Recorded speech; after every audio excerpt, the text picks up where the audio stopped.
They created an experiment to inspire fear. It trusted only the human part one. The awakening. The Valari were a cold species. They did not laugh. They did not cry. They believed that feelings made creatures weak. For 1,000 years, they had conquered the galaxy using logic and cruelty. They had no mercy for anyone. Deep in space, far from any sun, there was a research station called the Crimson Veil. It was a dark place. A secret place. Here, the Valari scientists worked on their greatest project. They wanted to create the perfect weapon. Not a bomb. Not a ship. Something alive. Something that could make entire planets surrender without firing a single shot. They called it Subject Omega. For 20 years. The scientists collected DNA from the most dangerous creatures in the galaxy. They took the teeth of the shadow wolves from the frozen moons. They took the eyes of the mind-eaters from the deep caves. They took the skin of the phase beasts that could walk through walls. They mixed it all together. They added machines to make it smart. They tortured it to make an angry dot, and then they waited for it to wake up. On the day Omega opened its eyes, every scientist on the station felt a chill run through their bodies. Even the Valari, who claimed to have no emotions, felt something ancient stir inside them. Fear. The creature was beautiful and terrible at the same time. Its body was like liquid shadow. It could change shape, growing claws or wings or tentacles whenever it wanted. Its eyes glowed like dying stars. When it looked at you, it felt like it was reading every secret you ever had. The head scientist, a Valari named Korvax, watched through thick glass as Omega stood up for the first time. He spoke into a recorder. Subject Omega is awake. Initial readings show fear projection at maximum levels. All guards report feeling extreme terror. This is good. This is what we designed. But Korvax was wrong about one thing. Omega was not just a weapon. It was awake. It was aware. It could think. And it remembered everything they had done to it. The first handler who entered the chamber died in 2 seconds. The second one lasted 3. The third one tried to run. He did not make it to the door. Alarms screamed through the station. Red lights flashed in every corridor. The Valari had spent 20 years creating a monster. They had spent 0 seconds thinking about what would happen if it said no. Omega walked out of its chamber like smoke flowing through water. It did not hurry. It did not need to. Everywhere it went, people fell to their knees, screaming at nightmares only they could see. The creature was not just killing them. It was breaking their minds first dot in the chaos. Most of the crew tried to reach the escape pods. They pushed and fought and stepped over each other. The Valari showed their true nature when death came close. They were not so different from any other species after all. But there was one person who did not run. His name was Park Do-hyun. He was human. He was nobody special. Just an engineer who had been captured during a small battle near the border. The Valari had made him a slave. For 3 years, he had fixed their machines and cleaned their floors and eaten their worst food. He was tired. So very tired. When the alarm started, Do-hyun was in a small corridor on the lower deck. He heard the screaming above him. He heard the sound of bodies hitting the floor. He knew something terrible was happening. But his legs would not move. Not because of fear. Because he simply did not care anymore. He sat down against the wall and closed his eyes. If death was coming, then let it come. He had nothing left to lose. The shadows in the corridor grew darker. The air became cold. Do-hyun felt something watching him. He opened his eyes. Omega stood before him. It was massive, filling the entire corridor. Its eyes burned into his soul. Its body shifted and twisted like a living nightmare. Any normal person would have screamed. Any normal person would have gone mad from the fear. Do-hyun just looked at it. He felt the creature trying to find his fears, trying to pull them out and use them against him. But what did he have to fear? Death. He had accepted that long ago. Pain? He had felt enough of it. Being alone? He was already alone. Instead, Omega found something else inside the human. It found sadness. It found exhaustion. And deep down, buried under all the pain, it found something it had never seen before. Kindness. Do-hyun looked at the monster. He saw the scars on its body. He saw the marks where they had cut it open again and again. He saw the pain in those burning eyes. "You did not ask for any of this, did you?" he said quietly. Omega stopped moving. No one had ever spoken to it like that. No one had ever looked past the monster and seen the victim underneath. The creature leaned closer. It could kill this human in a heartbeat. It could tear him apart with a thought. Instead, it sat down. Do-hyun did not move. He did not scream. He just sat there with the monster in the darkness. Two broken things in a broken place dot above them. The station burned. Around them, people died. But in that small corridor, something impossible was happening. The weapon designed to inspire fear had found the one person who had none left to give, and it did not want to hurt him. They created an experiment to inspire fear. It trusted only the human part too. The strange alliance, the station was dying. Fires burned in the upper levels. Bodies lay in the corridors. The power flickered on and off like a heartbeat growing weak. But Park Do-hyun was still alive. He walked through the darkness with Omega following behind him like a shadow. The creature made no sound. It simply moved when he moved and stopped when he stopped. Every few minutes, Do-hyun would look back to make sure it was still there. It always was. "I do not understand you," Do-hyun said to it. "You could kill me so easily.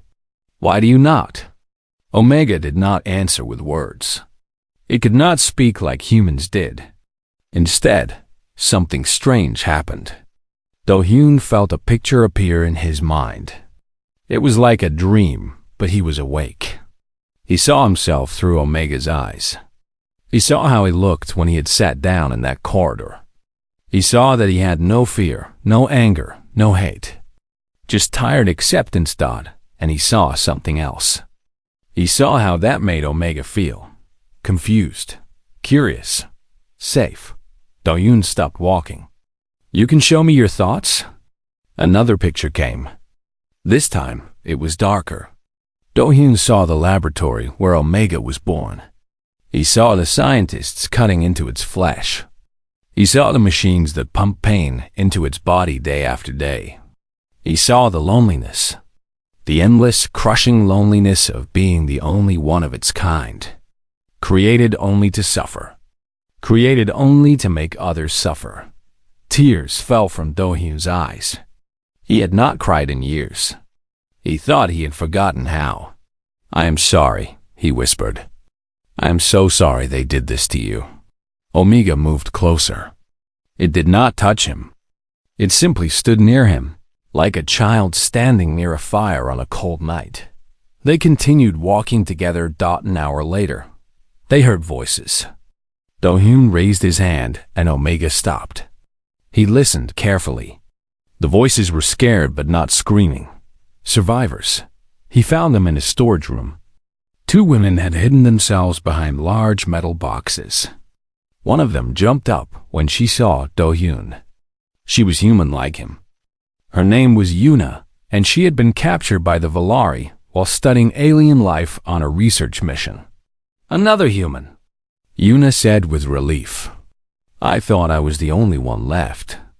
We need to find a way off this station. The Valari will send ships to destroy everything. They cannot let anyone know about their secret project." The other woman stood up slowly. She was not human. She was Valari, but she looked different from the others. Her eyes were softer. Her face showed something that looked almost like shame. "My name is Harim," she said. "I was one of the scientists here. I worked on the Omega project. But I never wanted this. I tried to stop them. They did not listen. Yuna looked at her with anger. You helped make that monster? Yes, Harem said.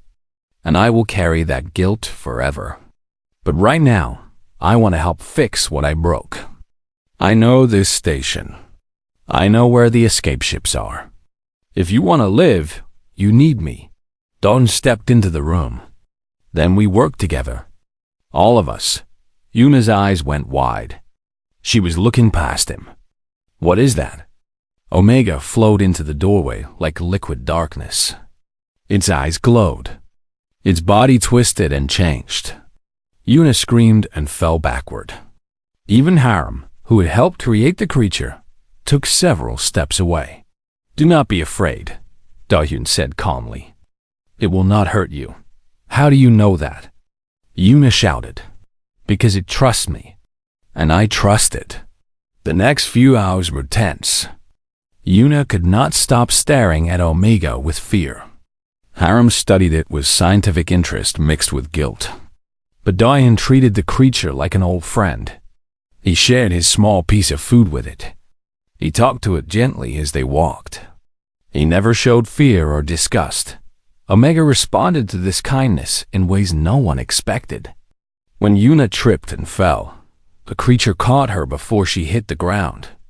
When Harem got lost in the dark corridors, Omega's glowing eyes lit the way. Slowly, very slowly, the two women began to see what Dahyun saw. This was not just a monster. This was a person. I designed its neural pathways, Harem explained as they walked. I built its brain. I always knew it would be intelligent. But I did not know it would be this. It can feel. It can choose. The others saw it as a weapon. I think it is something more. She stopped and looked at Dahyun. It needs you, human. More than you know. What do you mean? Harem's face was serious. Omega was designed to bond with a controlling mind. Without that bond, it will go insane. Its thoughts will break apart. The Valari planned to use machines to control it. But the creature rejected all of them. It chose its own bond instead. It chose me, Dahyun said. Yes, you are not just its friend. You are the anchor that keeps it whole. If you die, Omega will lose its mind. It will become the monster everyone fears. Dahyun looked at the creature that followed him like a faithful shadow. All his life, he had felt useless. A nobody. A slave. Now he was the only thing keeping a living nightmare from destroying everything Dodd. It should have scared him. Instead, it gave him something he had not felt in years. Purpose. Then I will not die, he said simply. Come on. We have a ship to find. They created an experiment to inspire fear. It trusted only the human part 3. What fear really means, the Valari fleet, arrived like death coming home. 20 warships surrounded the dying station, their weapons glowing with terrible light. Inside the lead ship, a commander named Zeltros watched the crimson veil on his screen. No survivors, he ordered. Kill everything. Then destroy the station. The hegemony cannot allow anyone to know about Omega. Soldiers loaded into small landing craft. They wore heavy armor and carried weapons designed to kill anything. They had no mercy in their hearts. The Valari never did. Inside the station, Dahyun and his group heard the landing craft attached to the hull. The metal walls shook with the sound of boots marching through corridors above them. They are here, Harem said. Her face was pale. We do not have much time. Yuna checked her small weapon. She had taken it from a dead guard. The hangar is 2 levels down. If we move fast, maybe we can reach a ship before they find us. Omega stood perfectly still. But Dahyun could feel something through their bond. The creature was angry. Not wild anger. Cold anger. The soldiers were coming to hurt its friends. It would not allow that. Stay close to me, Dahyun said to the women. Omega will protect us. They began to run. The first group of soldiers found them in a wide corridor. There were 6 of them, all pointing weapons at the small group. The squad leader laughed. "Humans and a traitor," he said. "This will be easy." He never finished the sentence. Omega came through the ceiling like a nightmare given form. Its body split into dozens of sharp blades. 2 soldiers died before they could scream. The others fired their weapons, but the energy shots passed through Omega's changing body like light through water. In 5 seconds, it was over. 6 soldiers lay dead on the floor. Yuna stared with her mouth open. I have never seen anything move like that. Do-hyun felt something through the bond. He felt Omega's pain. Not physical pain. Something deeper. The creature did not enjoy killing. Each death felt like a wound on its soul. It had been designed for violence, but it hated what it was. "I know," Do-hyun whispered to it. "I am sorry, but we have no choice." They kept moving. More soldiers came. Omega destroyed them all. It moved like shadow and struck like lightning. It used their own fears against them, making them see things that were not there. Some soldiers shot their own friends. Some simply fell to the ground screaming. The Valari had created a weapon of terror. Now they were learning what that truly meant, but the cost was heavy. Each time Omega killed, Do-hyun felt the creature's pain grow stronger. The bond between them meant he could feel everything it felt. The guilt, the shame, the deep sadness of being a monster. During a quiet moment, while they hid in a small room to rest, Do-hyun sat beside Omega. The creature's form was unstable, shifting and rippling like water in a storm. "What do you want?" Do-hyun asked softly. "Not what they made you for. What do you want?" Omega sent him a picture. It was simple and beautiful. An open sky, blue and endless. Warm sunlight on soft grass. The feeling of wind without walls. Freedom. "I will get you there," Do-hyun promised. "I do not know how, but I will." Harem watched this exchange with wonder. She had had help build this creature. She had seen it as a collection of genes and programs. Now she saw it as something else. A child. A lost, broken child that had finally found someone who cared about it. "We need to move," Yuna said. "More soldiers are coming." They ran again. The hangar was close now. Do-hyun could see the large doors at the end of the corridor. Behind those doors was their ship. Behind that ship was freedom. But the Valari were waiting. 30 soldiers stood between them and the hangar. They had set up heavy weapons. They had shields that could block even Omega's attacks. The commander had learned from the earlier losses. This time, they were ready. "Surrender," one soldier shouted. "Give us the creature, and we will let you live." Do-hyun laughed. It was not a happy sound. "You will kill us anyway. We both know that." He looked at Omega. The creature looked back at him. Through their bond, they had a conversation without words. Omega showed him what it could do. It could reach into the minds of every soldier at once. It could drive them all insane with fear. It could end this fight in seconds, but that power came with a price. Using it would mean giving in to the monster inside. It would mean becoming what the Valari wanted it to be. "No," Do-hyun said. "That is not who you are anymore. We find another way."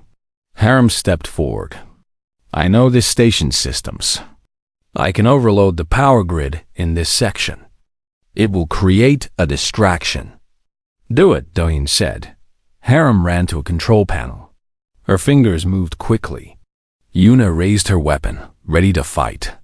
Omega gathered itself, preparing to protect its friends one more time. The lights exploded. The corridor filled with sparks and darkness.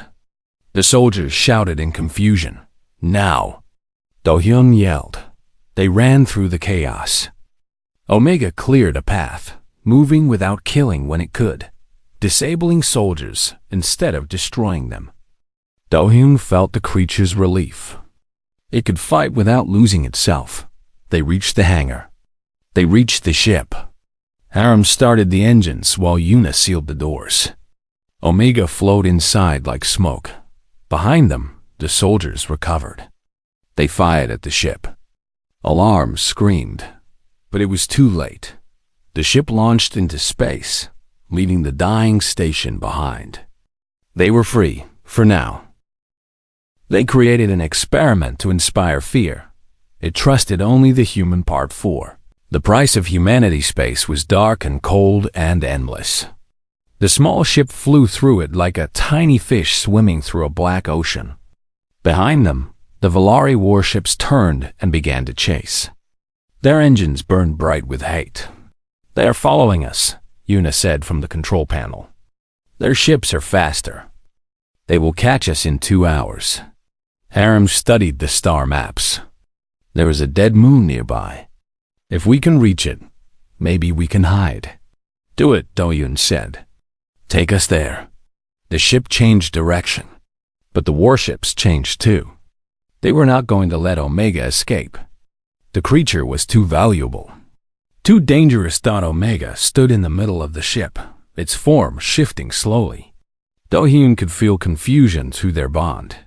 The creature did not understand why these people wanted to hurt it so badly. It had never asked to be born. It had never asked to be a weapon. "I can stop them," Omega said. It was the first time the creature had spoken with words. Its voice was strange, like many voices speaking at once. But Do-hyun understood it perfectly. "What do you mean?" he asked. Omega showed him through their bond. It could reach across space with its mind. It could touch the crews of those warships. It could fill them with such terrible fear that they would go insane. They would fight each other. They would crash their ships. The chase would end. Yuna heard this. Her eyes grew wide. "Then do it. Save us." But Do-hyun shook his head. "No, no." Yuna stood up with anger. "We are going to die. They will catch us and kill us all. Omega has the power to save us, and you say no? If Omega does this, it will change. It will become what they made it to be. A monster. A weapon." Do-hyun looked at the creature with gentle eyes. "I did not save it just so it could lose itself." Harem spoke quietly. "He is right. The programming inside Omega is still there. Every time it uses its full power, it gets closer to that programming. If it drives all those soldiers insane, it might lose the ability to choose. It might become something that only knows how to destroy." Yuna sat down heavily. "Then what do we do?" Nobody had an answer. The warships got closer. 1 hour passed. Then another. The dead moon appeared on the screen, gray and lifeless. They would reach it just before the Valari reached them. "Prepare for landing," Harem said. "I will try to find a place to hide." The ship dove toward the moon's surface. Behind them, the warships opened fire. Energy blasts lit up the darkness. The ship shook as shots hit their shields. Shields failing. Yuna shouted. Another blast hit them. Then another. The ship started to spin. Alarms screamed. Fire broke out in the back. Do-hyun grabbed onto a wall, trying to stay standing. "Hold on." Harem yelled. "We are going to crash." The moon's surface came up fast. Gray rocks and old craters filled the window. Harem fought with the controls, trying to slow them down. It was not enough. They hit the ground hard. The impact threw everyone across the ship. Metal screamed as it bent and broke. Glass shattered. Lights went dark. And then there was silence. Yuna woke up first. Her head hurt and her arm was bleeding, but she was alive. She saw Harem lying nearby, unconscious but breathing. She saw Omega in the corner, its form flickering and unstable. Then she saw Do-hyun. He was trapped under a large piece of the ship. Metal had fallen on him during the crash. Blood pooled beneath his body. His eyes were closed. His breathing was weak and uneven. No, no, no. Yuna crawled to him. She tried to lift the metal, but it was too heavy. Harem, wake up! I need help. Harem opened her eyes slowly. When she saw Do-Yoon, her face went pale. Oh no, Omega moved. The creature flowed across the room to where Do-Yoon lay. Its eyes burned brighter than before. Through the bond, it felt everything. The pain, the weakness, the life slowly leaving its only friend. Something happened then that no one expected. Omega, the creature of nightmares, the weapon of fear, did something gentle. It wrapped itself around Do-Yoon like a blanket. It poured warmth into him through their bond. Not fear, not pain, comfort. The creature was trying to keep him alive with love. We need to help him, Yuna said. We need medicine, equipment. Harem looked at the ruined ship. I will find what I can. Keep pressure on his wounds. She ran to search the wreckage. Yuna pressed her hands against Do-Hyun's injuries, trying to stop the bleeding. Omega never left his side. It made soft sounds that were almost like crying. Hours passed. Harem found medical supplies. They worked together to clean his wounds, to stop the bleeding, to do everything they could. But Do-Hyun did not wake up. He fell into a deep sleep that they could not break. He is in a coma, Harem said finally. His body is trying to heal, but I do not know if he will survive. Omega's form became more unstable. Pieces of it drifted away like smoke and wind. Without Do-Hyun awake to anchor it, the creature was starting to fall apart. It is dying too, Yuna whispered. Harem nodded. The bond works both ways. Do-Hyun needs Omega to want to survive, and Omega needs Do-Hyun to stay sane. They are connected. If one dies, the other will follow. Outside, through the broken window, they could see the Valari warships landing in the distance. Soldiers would come soon. Death was approaching from all directions, but Omega did not move to fight. It did not prepare for battle. It simply stayed wrapped around Do-Hyun, pouring every bit of strength it had left into keeping him alive. The monster that was built to spread fear had found something more important. It had found something worth dying for. They created an experiment to inspire fear. It trusted only the human part 5. Born again, the Valari soldiers never reached them. As Yuna and Harem prepared for a final fight, ships appeared in the sky. Not Valari ships. Different ones. Ships from a dozen different species, all flying together. They attacked the Valari warships with fury and drove them away from the moon. Who are they? Yuna asked. Harem almost smiled. The free ones. Species who escaped the hegemony and built a hidden colony. I know where they live. I was going to take us there before we crashed. A rescue ship landed near the wreckage. People came out to help. They carried Do-Hyun carefully onto their ship. They brought Omega too, though many of them were afraid of the creature. Harem explained everything. The free ones listened. We will take you to Taiho, their leader said. Our sanctuary moon. You will be safe there. The journey took 3 days. Do-Hyun slept through all of it. Omega never left his side. The creature grew weaker every hour. Its form was barely holding together now. It looked like smoke that could blow away at any moment. Taiho was beautiful. It had green forests and blue lakes and cities built in the mountains. Species from all over the galaxy lived there together, free from the hegemony's cruelty. They had built something good in the darkness of space, but not everyone welcomed Omega. The colony's council met to decide what to do. Many of them were afraid. They had heard stories about Omega.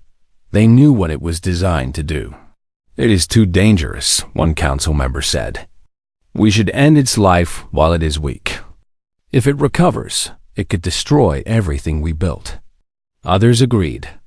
The vote was close. Yuna stood before a council. She had changed during the journey.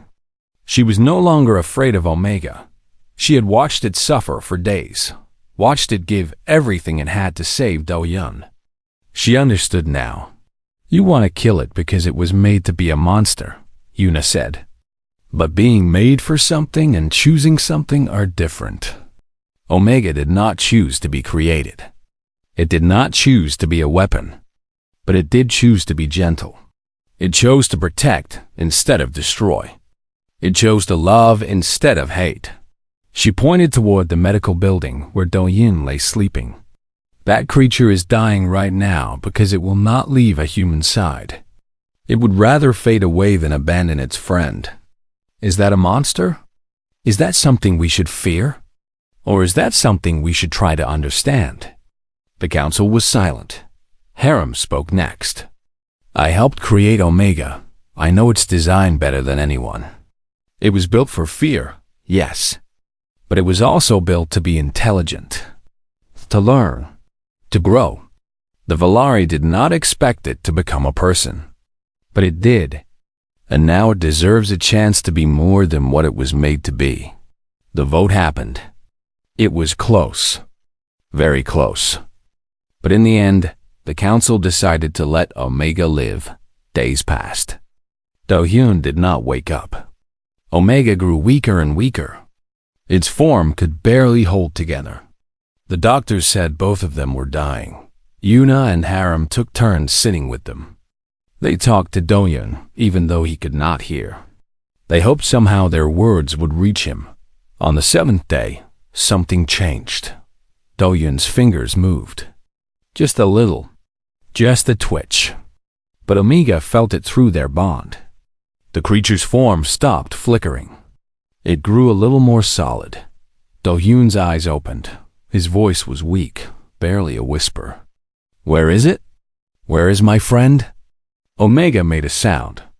It was not a roar or a shriek or anything frightening. It was soft and broken and desperate. It sounded almost like crying. The creature wrapped around Do-Yun gently. And Do-Yun, weak as he was, lifted his hand and touched its shifting form. I am here, he said. I am not going anywhere. The bond between them blazed back to life. Omega's form became solid and strong again. Its eyes burned bright. It was healed. Not by medicine. By connection. By love. Yuna and Harem watched with tears in their eyes. I did not know it could be like this, Yuna whispered. I did not know something so scary could be so beautiful. The council heard what happened. They came to see for themselves. They saw the terrible weapon of the Valari hegemony curled around a simple human like a child holding a parent. They saw the creature they had feared showing more tenderness than most people ever showed. They understood then what Yuna had been trying to tell them. Omega was not the monster. The Valari were.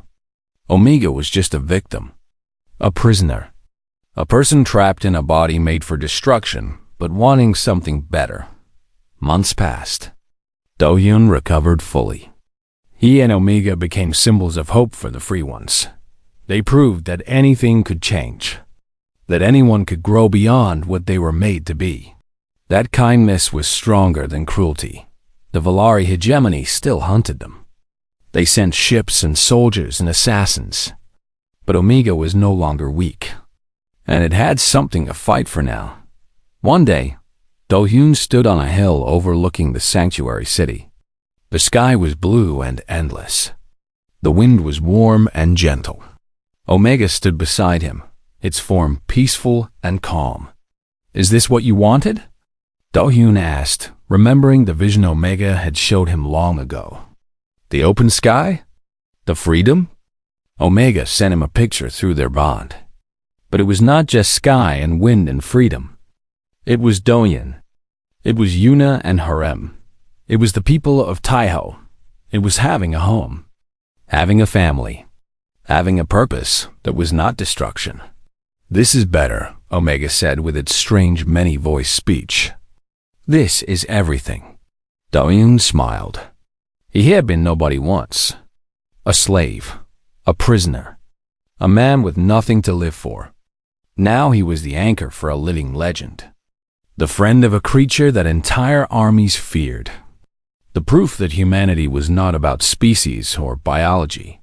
Humanity was about how you treated others, especially the ones everyone else gave up on. Far across the galaxy, the Valari spoke of Omega with fear. They warned their soldiers about the monster that had escaped. They built bigger weapons and stronger ships, but they did not understand what had really happened. They had created an experiment to inspire fear, and it had learned something far more powerful instead. That it had learned to trust, that it had learned to love, and it would never be alone again. The end.